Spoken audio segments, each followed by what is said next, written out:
Hi, I'm David, Alex's older brother.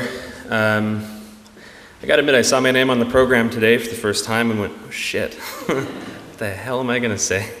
So I've been trying to think of it sitting over there, and I think that the easiest way to do this is just gonna be to kind of talk about Alex and his growing up and from my point of view as his older brother.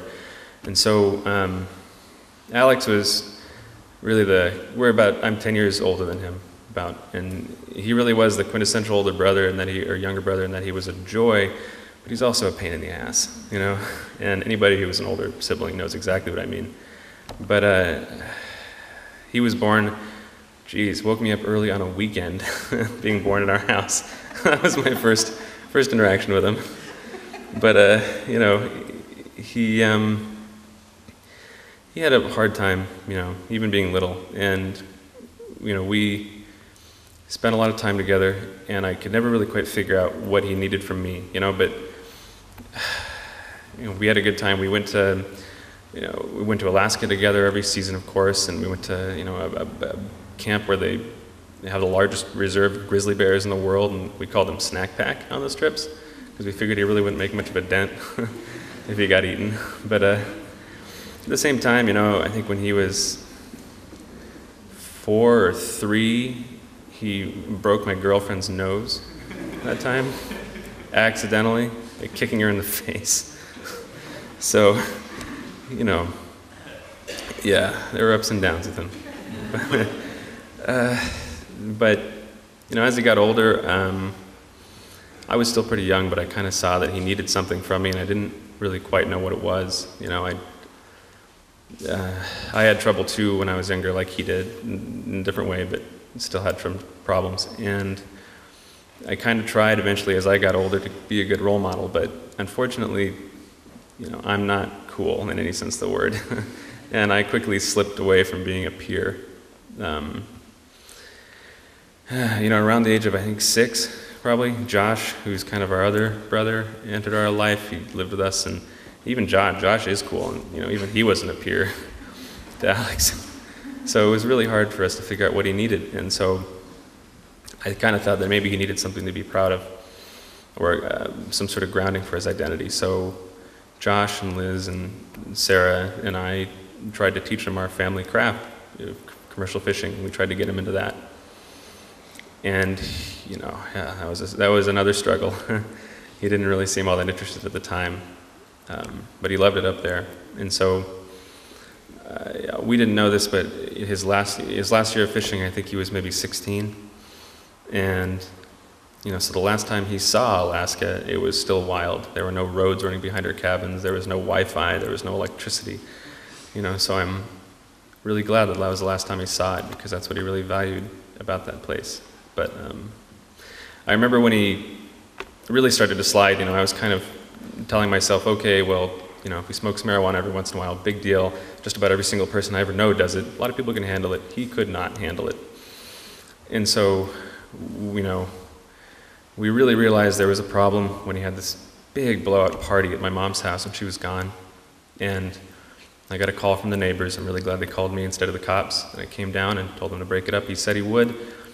Up to that point, if he said he was going to do something, he would do it. I had no doubt, you know. And then I got another call from the neighbors at 3 o'clock in the morning, and I realized that there was something really wrong, way worse than I thought, if he wasn't, you know, going to keep his word to me. And so then the stuff happened that Scott mentioned, and Liz, you know, my mom kind of made the decision, and we all kind of agreed that it was time to do something, because he was 17, he was going to be 18 soon, and out of our grasp. And so we decided to send him to wilderness. However, we knew that if we just told him about it, he would split. We would never see him again. He'd probably move to Portland. You know, so I think it was a dinner we were having as a family, and Sarah, my wife, and Josh, and I, and Sarah. What? And Sarah, sorry. Sarah was there. 2 Sarahs. Were recruited to kind of, you know, keep him distracted and be there so he couldn't run.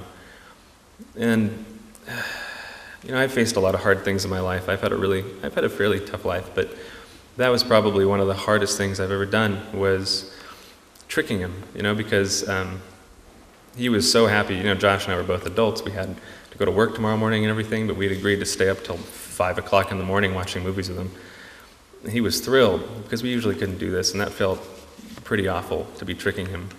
And so time came, we told him, he figured it out. I don't really know which came first, but he thought about running. Josh and I are luckily at that time still much bigger than he was.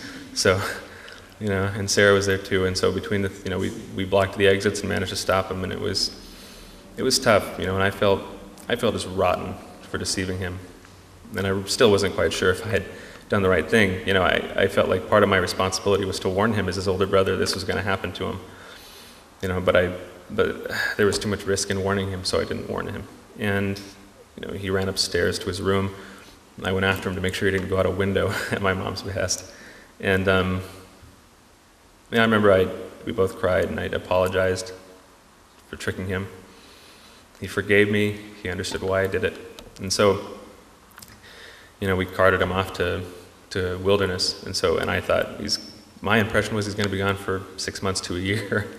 And so I didn't know that was the last time we were all going to be in that house together as a family, really, with him living there. So that was tough. But I remember I didn't see him for maybe 6 months or so when he came out to Dewey. And when we finally got here, my wife and I were out here for business, and so we decided to come out and see him. And we were just incredibly, we saw him coming up from the basketball courts, and he looked completely different and acted completely different. And it was remarkable. And I came to the realization that I probably hadn't seen him totally sober in years.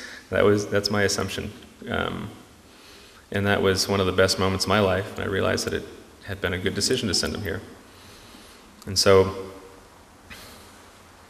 he would call me a lot from Dewey, especially in the beginning. He was trying to figure out what everybody wanted from him. He just didn't understand.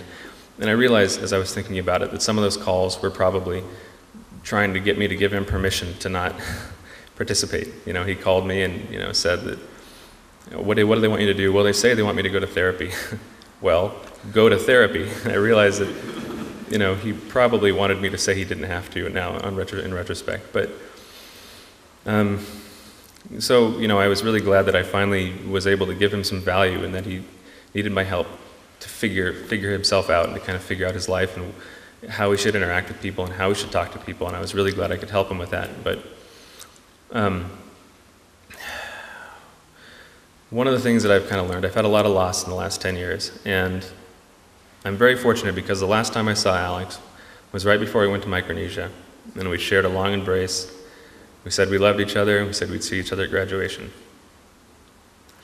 And so I'm very, very glad my last interaction with him was a really good one. And one of the things I learned is that from his death, what he was doing when he died was not dangerous. It was just random. And my family and Alex worked in a dangerous occupation. And there are times when he tried to do handstands off the bow of a boat, 8-foot waves that was maybe 20 feet long, and I was trying to keep us from flipping over and everything, and he survived that. He survived almost being drug out of the boat by a 60-pound anchor by his foot. He survived almost being cut in half by a steel cable under pressure. So the point is that you never know, you can do risk management, but you just never know what's going to happen to you. I could walk off this podium and trip and die right there. So the point is, you don't want to leave things unsaid. You don't want to leave, if you really want to say something to somebody, if you want to tell your parents or your siblings or something, what they mean to you, you need to do it now. And you need to always make sure you do that, because you don't know when your last chance is going to be. Don't live in fear, but just also don't live with regret.